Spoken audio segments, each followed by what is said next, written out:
Laguna Cartagena since 1930 has been a place where hundreds of cases were reported of flying objects coming and going from the area. October 8, 2002, approximately 9 p.m., Puerto Rican police officer and Project Argus member Carlos Torres witnesses a red, glowing U.S.O. fly out of the waters of Laguna Cartagena at an incredible speed. Then it stops and hovers just above the water. I was a witness of an object suspended over Laguna Cartagena. The military got involved because they were also witnesses. The object flew away and then back from Monte Indio. And it stopped and hovered over Laguna Cartagena. After hovering for several minutes over the area, the object was seen to crash back into the lake. Another Argus member, Giuseppe Quiñones, believes he captured the same object on videotape in 2004. I took a video on November 20th, 2004, in the immediate area of Laguna Cartagena. Seen for the first time, possible video evidence of a U.S.O. near this enigmatic lake. The brightly lit, craft-like object was seen emerging from the water. Here, it hovers for almost 1 minute before flying away. In the mid-1990s, several attempts to disprove the U.S.O. activities were made, despite hundreds of witnesses that said they saw lights going in and coming out of the water. They have been seen all over Puerto Rico. Specifically, the most mentioned places are Laguna Cartagena and Route 303. The region of Lajas, through which Route 303 runs, has been another source of significant U.S.O. and UFO reports, including a possible 1997 crash on Monte Indio that left behind a scorched earth impact zone and many unanswered questions. In May 5, 1997, a UFO crashed there, burned many lands on the top of the mountains, and there was federals that night, and they obtained something that we don't know, a UFO. After this 1997 incident, local government officials began to take USO and UFO reports more seriously. As a direct result, the mayor of Lajas, Puerto Rico, recently designated the roadway through the heart of Puerto Rico's UFO country as UFO Route 303.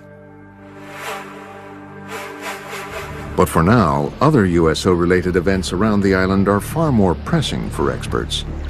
In the hills around Lajas, a mysterious government aerostat, a tethered balloon-borne radar, is frequently launched up to 3 miles in the air, ostensibly to monitor air traffic and weather.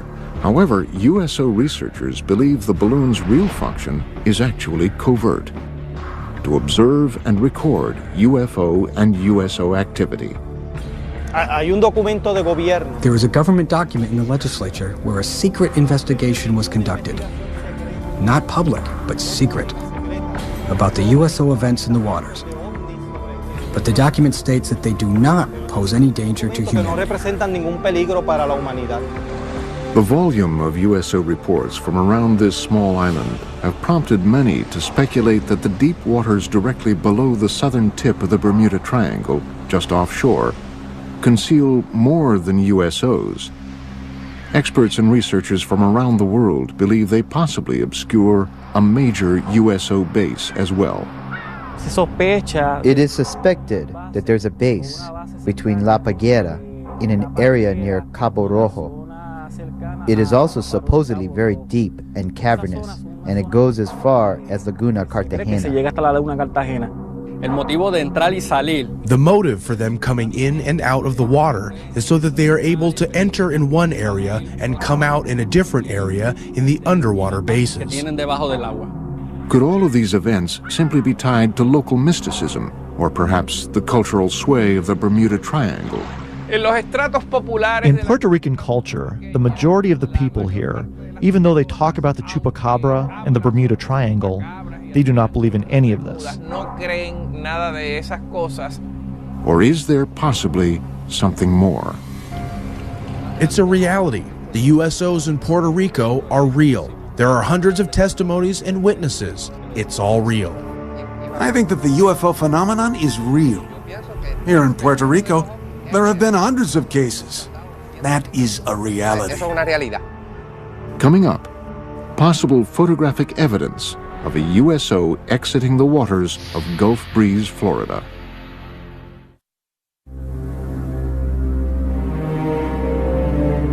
It is believed that unidentified submerged objects are able to move through our oceans and seas in ways that defy all principles of modern physics. Experts are confounded by the ability of these vessels to reportedly travel at extreme depths, pass through ice with impunity, and traverse water at supersonic speed. These kinds of craft, ostensibly, can travel underneath the water because they are impervious to water, just like they're impervious to gamma rays, cosmic rays, impervious to anything that gets in the way of their traveling in space. According to all information, we are dealing with a very advanced technology. They circle ships and next thing you know, dive into the water. It's not a barrier to them. They just go from one medium to another. In late 1969, while conducting their regular Operation Deep Freeze ice-breaking exercises near Antarctica, U.S. Navy sailors aboard the USS Calcaterra reportedly witnessed an unidentified submerged object with some extraordinary capabilities. Ivan Sanderson in Argosy magazine, where he talks about an event somewhere in the Arctic when an object came up through the ice and took off. Really sort of burrowed its way through. A large submarine-shaped object at least 100 feet long is seen bursting out of the frozen ocean through several yards of solid ice at an incredible speed. But this case, however, is only one of many similar incidents reported by navies around the world. I know of one case that occurred near Leningrad. In the winter of 1976, a U.S.O. broke down through the ice, maneuvered underwater, and then again broke back out through the ice. They do melt ice. Now, if you had a meteor, the dynamics of the thing would break the ice into chunks and scatter them all over the place. With the UFO, it's a clean hole. U.S.O. witnesses have also reported seeing waterspouts beneath U.S.Os as they exit the water, including Ed Walters, a resident of Gulf Breeze, Florida, who snapped this never-before-seen Polaroid picture of what appears to be a U.S.O. above a tornado-shaped waterspout on July 7th, 1988. So he was looking north towards Gulf Breeze across the Santa Rosa Sound, a distance of about 7,000 feet. He noticed that the water down beneath the object started to get all foamy or something. He could see it dancing around, and all of a sudden this column of water went up and contacted the bottom of it. The picture that he took actually shows that. Such cases have caused some experts to assert that USOs might possibly use water as a fuel source. There are those who feel that water is essential for the fusion process. There are a lot of cases where UFOs hover over reservoirs and small bodies of water, not only large bodies of water. It does seem to be some evidence that they can use water to help their craft in some way. They may use water as a fuel. When these cases where they talk about objects hovering over the water and seeming to suck water up in, certainly sounds like they need a big drink or something to keep going. Modern scientific theories abound about how USOs developed the ability to propel themselves through water with great efficiency. Researchers envision everything from massive jet-like propulsion systems to frictionless bubbles that cocoon the objects. So the engines wouldn't be engines as you and I would imagine engines. They would be generators, generating a magnetic force, creating a magnetic envelope around the craft that repels the Earth's natural magnetism, hence allowing them to accelerate, decelerate, climb, fall, and navigate through the water. By exerting forces at the surrounding fluid, seawater, nice electrically conducting fluid, you control the drag, you control the flow, the speed, the lift. You can get around all the problems of high-speed motion under the water.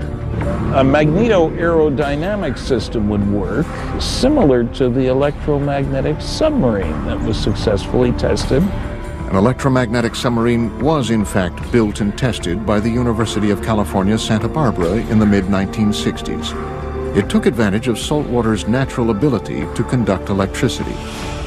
The first successful test of an electromagnetic propulsion system was conducted on Earth in 1966, when this electromagnetic submarine was first demonstrated. This electromagnetic submarine moves through the water as a result of electromagnetic forces. It has absolutely no moving parts. The principle here is that seawater is an electrically conducting fluid. You push against the seawater by Newton's laws, elementary physics, it pushes back, and off you go. Is it possible that U.S.Os take advantage of this natural capability of our oceans to reach supersonic speed? Water is a great magnetic conduit. In fact, if they were traveling using a process called diamagnetism, which is a weak repellent force, then water would enhance that force, which would explain why these craft are able to navigate in water so well. One researcher theorizes that U.S.Os might move rapidly through the water and avoid catastrophic damage using the same principles as a common light bulb. UFO is the filament in this particular case, and the bulb is the field, and that protects the UFO. It keeps the water from coming onto it when it goes in. They move it though, and it never touches the UFO. And that can be achieved by creating so-called supercavitating bubble around the whole object. In that way, whole object travels together with a bubble of water vapor. Marko Princevac is a professor of mechanical engineering at the University of California, Riverside. He devised an experiment for the History Channel demonstrating the physics behind possible supersonic movement through the water. Basically, the only thing that you can play with is a shape of a vehicle. And it will deviate from standard shapes of a submarine. To demonstrate how different shapes can produce the conditions for supersonic underwater travel, Princevac and his team force an underwater current along with green dye and high-powered lasers around different submersed objects. So if we have something called a streamlined body, we see that fluid flows undisturbedly around that body. This red streamlined object represents the perfect shape for a fast-moving underwater vessel. In direct contrast, the cube that is tested creates massive resistance all around the object. A good shape for an underwater supercavitating vehicle would be something similar to a return capsule of Soyuz or other space missions. The laws of earthly physics change dramatically underwater. Propelling an oceanic vehicle to supersonic speeds requires an amount of power greater than what man has currently invented. A vehicle that has a 5-foot diameter and we want to go at the speed of sound in the air, we would need an engine that can produce 15,000 horsepower. For the same vehicle to reach the speed of sound under the water, we would need an engine that can produce around 1 million horsepower. While it might be scientifically possible for USOs to prowl the oceans at supersonic speed, how have these craft developed the technology required to achieve this milestone? The many mysteries of these craft may never be fully understood, and that is exactly what provokes the greatest debate and distress among investigators and researchers. I think it's easier for us to land a man on the moon or even create a moon base than to land a man on the bottom of the ocean. If they're hostile and have come here to conquer Earth, they would have done it 1 million years ago. We might be their creations for all we know. The Earth is conquered, we work for them, they live here, this is their planet.